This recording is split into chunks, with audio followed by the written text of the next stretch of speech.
Bienvenue sur Azimut, le podcast de l'orientation proposé par les spécialistes des Dans études cet supérieures. épisode, nous répondons à la question comment. Dans cet épisode, nous répondons à la question quels sont les moteurs des motivations. Avant tout, il faut bien distinguer motivation. Nous allons vous présenter les 6 moteurs des motivations. Une compétence résulte de la combinaison sur le modèle du système d'aptitude qui a mis en évidence que la motivation de qualité d'un individu résulte de la combinaison de 6 formes élémentaires de plaisir et de sens et qui nous donne du plaisir, qui nous donne envie de nous engager comme des moteurs. Contrairement à la compétence, l'envie de la motivation est difficilement mesurable ou quantifiable. Ainsi, un moteur en orientation à une source d'énergie. Il est important de découvrir dans un premier temps des représentations mentales qui nous inspirent, afin de mieux des émotions qui nous font vibrer dans lesquelles nous pourrons à l'avenir nous épanouir nos ressources.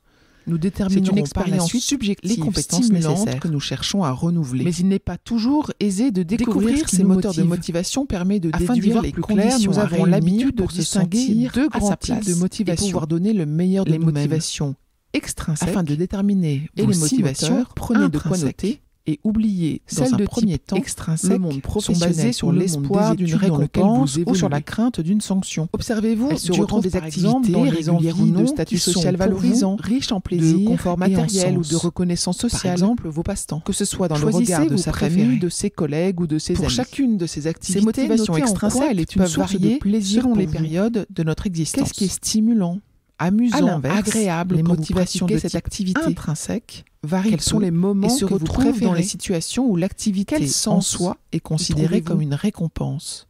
Deux aspects sont alors étroitement d'où vient l'énergie qui vous stimule, le sens et le plaisir. Si elle vient d'une envie d'action, l'énergie est alors décuplée. Vous faites appel au moteur. En effet, on constate que les personnes reconnues pour leur talent dans un domaine maîtrisé ont en commun à la fois de prendre du plaisir et de donner du sens pour l'envie de qu'elles font. Il est donc intéressant de faire la part entre nos différents types de motivations, l'envie de changement, et de s'intéresser tout particulièrement aux motivations intrinsèques qui vous accompagneront tout au long de notre vie rencontrée. Un autre épisode de ce podcast répond d'ailleurs à la question de proximité. Quels sont les moteurs des motivations accompagnés? Nous vous conseillons de l'écouter. Je vous les répète. Ces 2 épisodes consacrés à la motivation sont inspirés par les travaux d'Éric Mortier au sein de l'institut qu'il a créé, le 6e, Self Implication Strategies. Et pour une même activité, il n'est pas rare que plusieurs moteurs apparaissent. Cet épisode est terminé. À bientôt sur Azimut. Dressez la liste de tous les moteurs que vous activez dans chacune de vos activités favorites. Vous constaterez que certains moteurs sont plus souvent présents que d'autres. Alors, quels sont les 2 ou 3 moteurs qui apparaissent le plus souvent? C'est ceux-ci qui constituent vos principaux moteurs de motivation intrinsèques.